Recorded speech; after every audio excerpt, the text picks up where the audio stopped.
हैं। सभी जाति, सभी धर्म, सभी संप्रदाय के लोगों का हम बात करते हैं, चाहे वो हिंदू हो, मुस्लिम हो, सिख हो, ईसाई हो, हम सभी का बात करते हैं। हम सभी का बात करते हैं। हम केवल आज ये बोल रहे हैं कि हमारा ये जो बिल ला रहे हैं मुस्लिम गरीब भाइयों के लिए बड़ा कल्याणकारी बिल होगा। आपने क्यों नहीं, आप ये भी सोच लेते, सांसद में भी आप 2000 सीट दे करके मुस्लिम भाई लोग को लाए होते।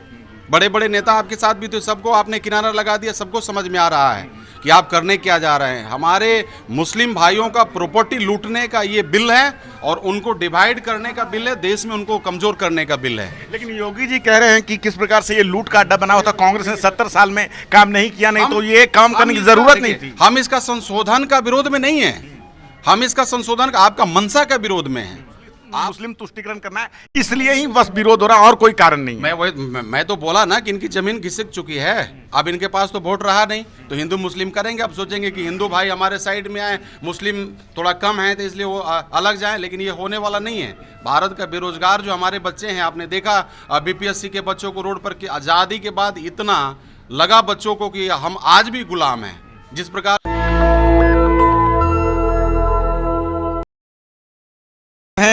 सासाराम के कांग्रेस के सांसद मनोज कुमार जी, और जिस प्रकार से कांग्रेस वक्फ बिल पर विरोध कर रही है और राज्यसभा और लोकसभा दोनों जगह से जो है संशोधन पेश हो। मनोज जी सर, क्या कहना चाहें, कब तक आप लोग मुस्लिम तुष्टिकरण की बड़े बड़े नेता के पास आप चलिए, बहुत बहुत धन्यवाद, थैंक यू सर। कब तक आप लोग जो है मुस्लिम तुष्टिकरण की नीति पे काम करते रहेंगे, ऐसा भाजपा कह रही है। भारत देश के 1.4 बिलियन जो लोग हैं उनकी हम बात करते हैं। सभी जाति, सभी धर्म, सभी संप्रदाय के लोगों का हम बात करते हैं, चाहे वो हिंदू हो, मुस्लिम हो, सिख हो, ईसाई हो, हम सभी का बात करते हैं। हम सभी का बात करते हैं। हम केवल मुस्लिमों का बात नहीं करते हैं। लेकिन आप मुस्लिम हमारे देश का भाग नहीं है, हमारा अंग नहीं है, हमारा भाई नहीं है। आज़ादी के लिए उसने खून नहीं बहाया, कहाँ नहीं बहाया बताइए। चाहे मुस्लिम हो, दलित हो, हिंदू हो, मुस्लिम हो, सिख हो, ईसाई हो, कांग्रेस पार्टी सभी का पार्टी है, सभी के लिए दिल है। हम सभी का न्याय के लिए लड़ाई लड़ते रहेंगे। सर, इस विधेयक में एक बात कही गई है कि जो 5 साल से प्रैक्टिसिंग रहेगा मुस्लिम, वही वक्फ कर सकता है। आप बताइए ना, इनके पास में 240 सांसद हैं, आज ये बोल रहे हैं कि हमारा ये जो बिल ला रहे हैं मुस्लिम गरीब भाइयों के लिए बड़ा कल्याणकारी बिल होगा। आपने क्यों नहीं, आप ये भी सोच लेते, सांसद में भी आप 2000 सीट दे करके मुस्लिम भाई लोग को लाए होते। बड़े बड़े नेता आपके साथ भी, तो सबको आपने किनारा लगा दिया। सबको समझ में आ रहा है कि आप करने क्या जा रहे हैं। हमारे मुस्लिम भाइयों का प्रॉपर्टी लूटने का ये बिल है और उनको डिवाइड करने का बिल है, देश में उनको कमजोर करने का बिल है। लेकिन योगी जी कह रहे हैं कि किस प्रकार से ये लूट का अड्डा बना होता, कांग्रेस ने 70 साल में काम नहीं किया, नहीं तो ये काम करने की जरूरत नहीं थी। हम इसका संशोधन का विरोध में नहीं है, हम इसका संशोधन का आपका मंशा का विरोध में है। आप जो हमेशा बात वोट की राजनीति, देखिए जमीन आपका घिसक चुका है। अब आप सोच रहे हैं हिंदू मुस्लिम देश में करें, वो नहीं चलने वाला है। हम हिंदू मुस्लिम सिख ईसाई सब एक साथ हैं। हम इसका संशोधन के विरोध में कभी नहीं थे। हम भी चाहते हैं कि हमारे गरीब भाई जो भारत देश में, उनको न्याय मिले, उनको नौकरी मिले, रोजगार, महंगाई के जो मार कर रहे हैं उससे छुटकारा मिले, शिक्षा का जो बदहाली है शिक्षा में अच्छा हो, स्वास्थ्य में अच्छा हो। तो इन सारे चीज़ों पर तो बात होगा नहीं। 1.4 बिलियन हमारा भारत देश का जनसंख्या है, उसमें सबसे ज़्यादा 81% हम हिंदू हैं।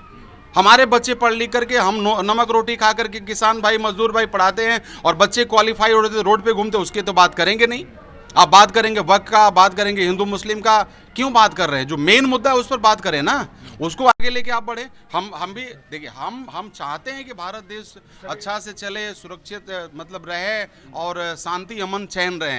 तो मैं हमेशा हम लोग साथ में थे और हम लोग देश के मतलब मोदी सरकार जब बहुमत में थी तब ये कानून नहीं लाई, और जब 240 पे है उसके बाद भी ये बिल पास हो गया। नीतीश जी को तोड़ने का बिल है, चंद्रबाबू नायडू को तोड़ने का बिल है, जयंत चौधरी जी का तोड़ने का बिल है, चिराग जी का, जितने भी लोग हैं इनको तोड़ने का ये बिल है कि ये चूंकि मुस्लिम का वोट इनको मिलता था, अब नहीं मिलेगा। आप देख लीजिए बिहार का, सभी मुस्लिम नेता जितने थे सब छोड़ दिए पार्टी। क्या भाजपा ने एक तीर से कई निशाने साधे हैं सर? बहुजन नेताओं को भी एक तरह से पंगु बना दिया। अब समझ में आए या नहीं आए, आपको मैं धन्यवाद देना चाहता हूँ, कम से कम आप समझ रहे हैं, और आप मीडिया वाले समझ गए तो देश के सभी लोग समझ जाएंगे। तो आप लोग भी, मुझे तो पता नहीं कौन है, बताइए ना, नाम बता दें। टीवी में खबरें आ रही है जिस प्रकार से दिखाया जा रहा है। नहीं देखिए, बात neck to neck, front to front होना, फ्रंट टू फ्रंट। एक भी नाम बताइए मुस्लिम नेता का। हमारे बिहार में, आप नाम मालूम ही नहीं होगा आपको, हमारे बिहार में सुनिए, हमारे बिहार में जितने नेता थे जेडीयू में, मुस्लिम समाज के सब इस्तीफा दे दिए। आप देख लीजिए न्यूज भी आप भी देखें। कह रहा है कि सर हम कोर्ट में जाएंगे इस चीज को लेकर। देखिए हम कोर्ट में ही नहीं जाएंगे, हम आपको बता रहे हैं कि आने वाला दिन में जितने लोग हैं, ये जो लोग अभी कर रहे हैं, आने वाला दिन में यही भारत की जनता हम लोग का सरकार बनाएगा। जितने बिल हैं फिर से एक बार इनका पक्ष में होगा। आप निश्चिंत रहिए, आप देखते रहिए क्या होता है भारत देश में। सबको अमन चैन की नींद मिलेगी, सब लोग शांति में रहेंगे, बेरोजगार भाई लोग को रोजगार मिलेगा। भाजपा कह रही सबकी वोट की राजनीति कर रहे हैं। बिहार चुनाव में आप इसको एक अवसर की तरह देख रहे हैं, बस मुस्लिम तुष्टिकरण करना है, इसलिए ही बस विरोध हो रहा है और कोई कारण नहीं। मैं तो बोला ना कि इनकी जमीन खिसक चुकी है, अब इनके पास तो वोट रहा नहीं, तो हिंदू मुस्लिम करेंगे। अब सोचेंगे कि हिंदू भाई हमारे साइड में आए, मुस्लिम थोड़ा कम है तो इसलिए वो अलग जाएं, लेकिन ये होने वाला नहीं है। भारत का बेरोजगार जो हमारे बच्चे हैं, आपने देखा बीपीएससी के बच्चों को रोड पर कि आज़ादी के बाद इतना लगा बच्चों को कि हम आज भी गुलाम हैं। जिस प्रकार से लोगों ने मारा, हमारा क्या गलत था बच्चों का? गलती क्या था? आपने खुद बोला था सरकार कि 2-3 सेंटर को कैंसिल किया जाएगा, लेकिन हुआ क्या? 2-3 सेंटर को आपने, बच्चे बोले कि 2-3 क्यों, पूरा रीक जाम कराइए। आपने उनको दौड़ा के रोड पे मारा, पानी का बौछार किया। तो आप समझ लीजिए यही बच्चा आपको सिखाएंगे। और बिहार का चुनाव सामने में, आप देखते रहिए क्या होने वाला है। सर, ट्रम्प का जो टैरिफ लगा है उसी टाइम में भाई आज भी आंदोलन हम लोगों ने किया है टैरिफ के विरोध में। अब आपको मालूम होना चाहिए, यदि आपके 10 लाख रुपया किसी चीज का वो दाम था, अब सीधा 12.5 लाख होगा, तो ये कौन मार सहेगा? भारत सहेगा। हमारे बहुत सारे किसान भाइयों का यहाँ से अमेरिका जाता था, जैसे चावल जाता था, बहुत सारा मतलब वो गुड्स हैं जो जाते थे अमेरिका। अब वो उस पर ज़्यादा टैरिफ लगेगा तो वहाँ के लोग नहीं खरीदेंगे, यहाँ के किसान भाई भी मार खाएंगे। तो इन सारे समस्याओं को लेकर हम लड़ाई लड़ेंगे। दोस्त ने कैसी दोस्ती निभा दी भैया? आप उनसे पूछिए ना, आप जा करके पूछिए, आप उनसे पूछ लीजिए, जवाब सही वही देंगे। अब सर, बिहार चुनाव में सर इसका क्या असर देखते हैं सर आप? हारेंगे, हम लोग जीतेंगे। 2000 ये लोग हारने वाले हैं। 2025 का चुनाव महागठबंधन जीतेगा, इंडिया गठबंधन जीतेगा।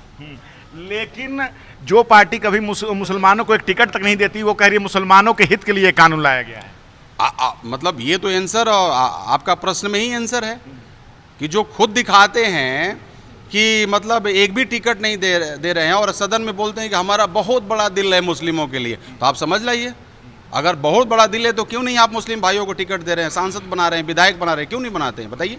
ये देश का जनता आपसे सवाल पूछ रहा है, इसका जवाब देना होगा। नहीं दीजिएगा तो आपको इसका भुगतना होगा। बिहार में भुगतेंगे, आंध्र प्रदेश में, आने वाला जितना चुनाव है सब में भुगतेंगे। कांग्रेस के नेता सुप्रीम कोर्ट भी गए हैं सर, इसको याचिका लगा चुके हैं। देखिए हम जाएंगे, हमने आपको पहले भी बोला कि हमारा जो जनता है यहाँ के सभी जाति सभी धर्म भारत देश के, उनका न्याय के लिए हम हमेशा लड़ाई लड़ेंगे। जब तक हम लोग मतलब हैं, जीवित हैं, तब तक हम लोग लड़ाई लड़ेंगे। धन्यवाद आपसे। तो हमारे साथ बातचीत कर रहे थे सासाराम के सांसद मनोज कुमार जी, जो कि कांग्रेस के सांसद हैं, और किस प्रकार से बता रहे हैं कि एक तीर से कई निशाने साध लिए हैं बीजेपी ने। आने वाले समय में बिहार में चुनाव है और जिस प्रकार से नीतीश कुमार की पार्टी में बगावती तेवर देखने को मिल रहे हैं, तो इसका क्या असर होगा चुनाव पे, ये समझने की अभी से ज़रूरत है। जिस प्रकार से नायडू और नीतीश लगातार मुस्लिम सरपरस्ती की बात करते हैं, कहीं ना कहीं इस बिल के पास होने के बाद वो सभी जो है एक तरह से बेनकाब हो चुके हैं। बिहार पे क्या इसका असर होगा ये तो उसमें पता चलेगा। फिलहाल इस बातचीत पे आपकी क्या राय है, अपनी राय हमें जरूर बताएं। मैं रंजय कुमार, कैमरामैन आशीष के साथ, नेशनल दस्तक। नेशनल दस्तक की आपसे गुजारिश है कि अगर इसको बचाना चाहते हैं तो नेशनल दस्तक को सब्सक्राइब करने के लिए रेड कलर के सब्सक्राइब बटन को दबाएं, फिर बेल आइकन की घंटी दबाएं। नेशनल दस्तक को बचाने के लिए बहुत जरूरी है कि हर खबर को शेयर करें, लाइक करें, कमेंट जरूर करें।